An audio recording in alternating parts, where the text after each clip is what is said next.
Hey everybody, welcome to the Morning Devo with Bowo. Hope you guys are doing good today. It is July 1st.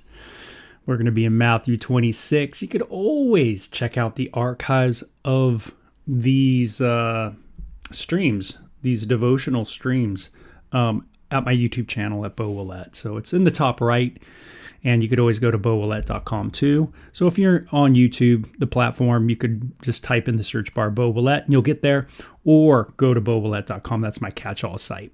So hope you guys are doing good. Man, July 1st, I mean, we're already halfway through the year, and I was kind of thinking just how crazy the year's been. It has been an interesting year already. And God, what's the next 6 months going to be like, right? Who knows? We will see. But it's great that we just get to get up in the morning, get going, kind of get our thoughts together, and then just read through the Bible. And that's what I enjoy so much, is just going through it. I see my flaws. Oh man, do I see my flaws. The more I read the Bible, the more I go in life, the more I just go, wow, you know what, man, there's a lot of things that need correcting always in me. You know, comparing yourself to God is just unbelievably,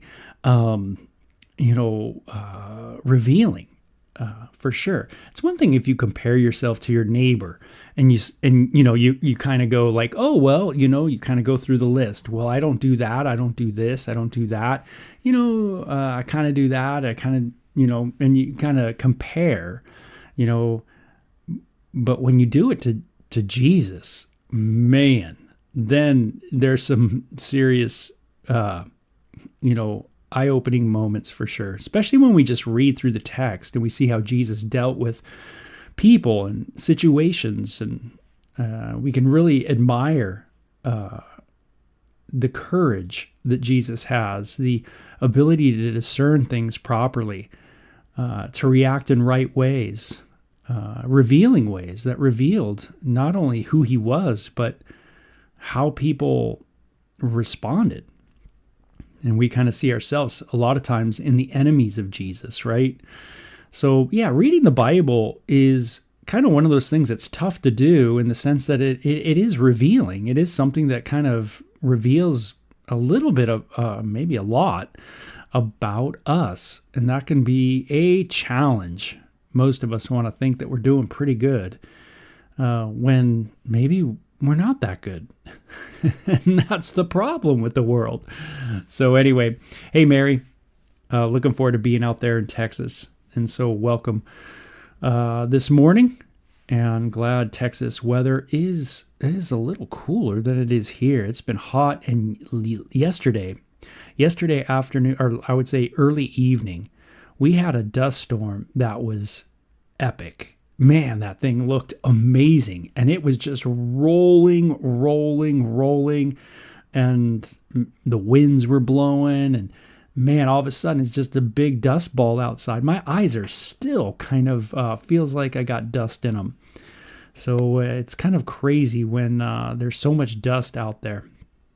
Okay, chapter 26. It says, when Jesus had finished saying all these things, he's talking about the coming of the kingdom, and him coming back and ruling and reigning on the earth, and everything that really Israel was hoping for in his first coming. But the Messiah is here sharing about that time, that there will be a righteous ruler on the earth. There will be a judgment of the nations. Don't worry about it. All the nations will be judged. And he goes on. And then he says, when he finished these sayings to the disciples, he says, as you know, Passover begins in 2 days, and the Son of Man will be handed over to be crucified. So this is something that's repeated over and over in the book of Matthew, recorded in the book of Matthew, concerning Jesus's road to the cross. And at the same time, the leading priest and elders were meeting at the residence of Caiaphas, the high priest, plotting how to capture Jesus secretly and kill him. But not during the Passover celebration, they agreed, or the people may riot. Again, government, trying to manipulate, jockey for position, thinking about, hey, what's the climate like? When can we pull the trigger here? When can we do this there? That kind of thing. And I think we do that in our life as well, right? Kind of that kind of manipulation. Hey, when can we do this? When can we do that? Kind of scoping out the situation. I think sometimes that kind of manipulation is in our own lives. We see them plotting. That's the word, right? They're plotting. And boy, sometimes we plot too. Sometimes a marriage can be like this too, where people are plotting in their mind, kind of to attack, to get at one another. Man, a life without plotting Can I live a life without plotting? Without having these moments of trying to get at people? How can I get over on them? Can I let go of that? Can I let God be the judge? That word plotting just comes to mind. I don't know if you see that in your life too. Where maybe you see yourself plotting, and not good stuff. It says, meanwhile, Jesus was in Bethany at a home of Simon, a man who had previously had leprosy. That's pretty radical. Man, what a statement. And while he was eating, a woman came in with a beautiful alabaster jar of expensive perfume and poured it over his head. That must have been interesting, Jesus hanging out with a person who was healed with leprosy. He's at a home in Bethany. And while he's eating, this woman pours this oil over him. The disciples, and it's this perfume. It's smelly. I'm not a big perfume fan. I don't know. You can put it in the comment corner. Are you into perfumes? Scents. I like them, but I kind of like coconut. That's kind of my thing. I'm kind of into that, that tanning lotion, that beach stuff, it's like a tanning thing, but it's coconut. I don't know. I grew up, I think, around that, and it's just like, that tends to be like, man, that smells amazing. But when it comes to other perfumes, I tend to be like, whoa, that's strong. That's a real strong perfume. So it says, the disciples were indignant when they saw this. What a waste, they said. Matthew records, by the way, the disciples really being, indignant of the most interesting things, right? One of them was the children coming around Jesus. They get bummed at that. It seems like he tends to record these moments of failure, personal failure with the disciples in his gospel. What a waste, they said. It could have been sold for a high price and the money given to the poor. Things that sound right but are wrong. It's interesting. You could sound right and maybe even say something that has a ring of truth to it, but it's wrong. The moment's wrong. The time's wrong. I find that interesting. It's not just about saying something that is biblical, but it's when to say it, when to apply it. Giving to the poor. Is that a biblical theme? Yeah, that's a biblical theme. Giving to the poor. But is it the right time to go in that direction? Well, isn't it always the right time to give to the poor? I mean, how can that be wrong, But they overlooked other things. Jesus on occasion talked about this to the religious leaders, that you overlook mercy, justice, this kind of thing, and you go this other direction. The big things you kind of forget. And it seems that this is what's happening again. So I can quote the Bible, quote principles in the Bible, and still be overlooking the main thing. Whoa. Okay, so you're mad at someone. You're upset. Well, what's the main thing? Well, the main thing is love your enemies, love your neighbor, do good to those who spitefully use you, that your Father may be glorified. That might be the main thing, right? But you overlook the main thing because you say, hey, we need to hold that person's feet to the fire. Is there a time to hold the person's feet to the fire, to go to them and correct and things like that? And the answer is yeah, of course. But do I neglect the bigger things. I find myself in the disciples, I must say. I think I get that way too. Indignant. Do I get indignant at people? Upset. Do I find myself right there with them? They might have thought, boy, I wish I would have thought about this. Maybe they were indignant of her praise, of her worship. I don't worship the master like that. Envy. But Jesus, aware, replied to them, "Why criticize this woman for doing such a good thing to me? Why are you bummed at my at good works towards me? Why are you bummed at people's good? You will always have the poor among you. You will not always have me. She has poured this perfume on me to prepare my body for burial." She seems to know what's going on. She's been listening. She's been hearing me say, I'm going to go be crucified. I'm going to be beat. She's preparing. She's doing everything right. She's investing in the right person. I tell you the truth, wherever the good news is preached throughout the world, this woman's deeds will be remembered and discussed. Now, why? Because she's invested in the right thing. What's more important, the perfume or enjoying the treasure that's before you? Jesus being that treasure. You could keep the perfume.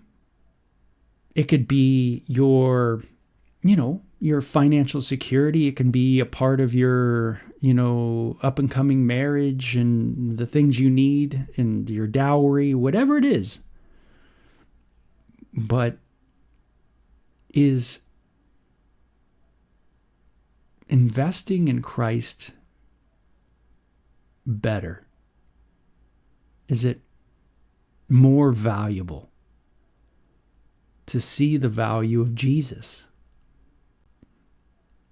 and to bless Jesus? This sounds so much like the parables that Jesus just talked about. Pleasing the master. Are you really about the business of pleasing the master? Those parables in chapter 25. And she certainly is. She sees the worth of Christ. And that's really the gospel. That's the good news. What is the good news? It's the good news of the wonderful love of God towards us as seen in Jesus, redeeming us through his crucifixion, giving us new life in his resurrection, praying for us in his ascension. It's all part of the good news. We are saved by grace through faith. The worth of Christ. That's the gospel. The value of Christ. Do I value Jesus? What's my valuing of Jesus look like? And then Judas Iscariot, one of the 12 disciples, went to the leading priest and asked, "How much will you pay me to betray Jesus to you?" And they gave him 30 pieces of silver. From that time on, Judas began looking for an opportunity to betray Jesus. Always looking for that opportunity. Do I have that attitude? Always looking for the opportunity to get someone, to get at someone, to, gossip about someone. Always looking for that great opportunity to tear someone down. On the first day of the festival of unleavened bread, the disciples came to Jesus and asked, "Where do you want us to prepare the Passover meal for you?" And as you go into the city, he told them, "You will see a certain man. Tell him, the teacher says, my time has come, and I will eat the Passover meal with my disciples at your house." So the disciples did as Jesus told them and prepared the Passover meal there. When it was evening, Jesus sat down at the table with the 12, and while they were eating, he said, "I tell you the truth, one of you will betray me." Greatly distressed, each one asked in turn, "Am I the one, Lord?" He replied, "One of you who has just eaten from this bowl will betray me. For the Son of Man must die, as the Scriptures declared long ago." Okay, so if you read the Bible, you'll realize that the Son of Man, the Messiah, God the Son is going to go through a death, a cutting off. This is something that is in the Old Testament, very old, something that if you just read the Bible, you would know. But how terrible it will be for the one who betrays him. It would be far better for that man if he had never been born. Woo, tough words from the Lord, right? Would have been better for Judas to never been born than to betray the Messiah. Man, what was going through Judas's mind? Oh, there's a lot of speculation on that. Judas, the one who would betray him, also asked, Rabbi, am I the one? Oh, gosh. Haven't you ever been in a group, and then you really haven't been honest? There's a lot going on in your mind, a lot of things, a lot of plotting going on, but really just not being honest. Man, could you imagine where Judas was at this time? And Jesus told him, you have said it. As they were eating, Jesus took some bread and blessed it, and he broke it in pieces and gave it to the disciples, saying, take and eat, for this is my body. And he took the cup of wine and gave thanks to God for it. He gave it to them and said, each of you drink from it. This is my blood, which confirms the covenant between God and his people. It is poured out as a sacrifice to forgive the sins of many. Mark my words, I will not drink wine again until the day I drink it new with you in my Father's kingdom. There's going to be a time where Jesus will drink wine again, and it will be in the kingdom. He will take that last cup of the Passover meal, and he will partake of it. There will be the gathering together again, the worshiping together, and the fellowship, and it will be amazing. And Jesus says, we're going to do this again, and I'm going to finish this Passover cup, these cups. There was different cups in the Passover. If you study those cups, you'll kind of get a really cool insight into, what Jesus is doing here. But he does take a certain particular cup, that cup of redemption in the Passover meal, and he partakes of that cup and says, hey, I'm redeeming you right now. Just as that blood back in Exodus delivered the people, it freed them from that death that was to come, death to the firstborn. So my blood is going to set you free from death. There will be no more death, no more separation between you and me. My blood will forgive you. And that is the covenant, the new covenant. It's in my blood, not the blood of an animal, not the blood of your own body that you spill, in the name of your God, thinking that's going to get you into heaven. Nope. It's going to be the perfect, precious blood of the Messiah, the Son of God, the Son of Man. It will be unbelievably amazing. And so that's, what is going on here. And then it says, then they sang a hymn and went out to the Mount of Olives.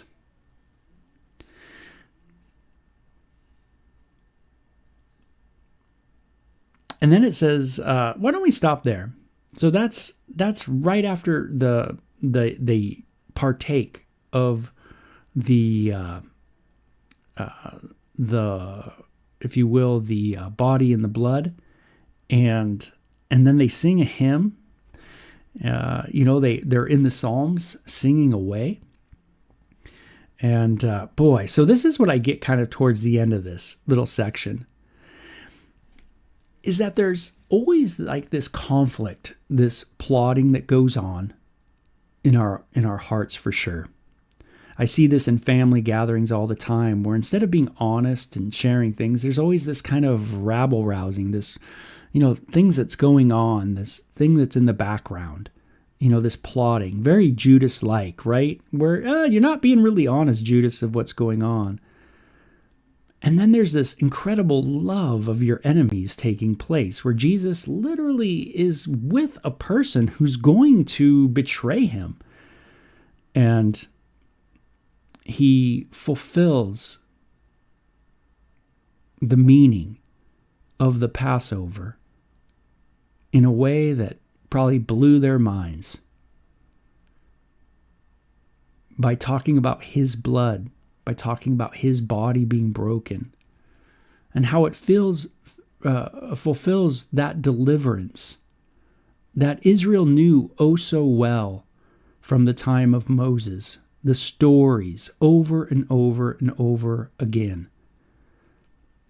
God doing amazing things to free them from bondage. And then Jesus saying, hey, I am doing that. And I just find it so amazing that Jesus can love his enemies like this. He can love people in the midst of such conflict. Jesus can be focused and follow the word and be focused on the word and be focused on the Father. And do you see how Jesus is just riveted on the Father? He's riveted on fulfilling the word of God. And in the midst of conflict, I'm going to be arrested.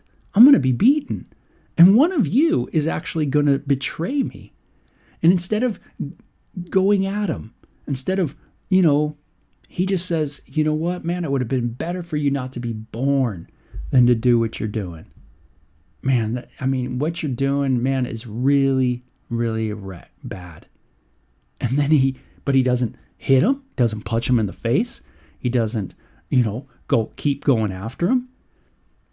Instead, he focuses on the mission. That's so good for us. Focus on the mission. Today, can I focus on my mission? What is the mission for me today?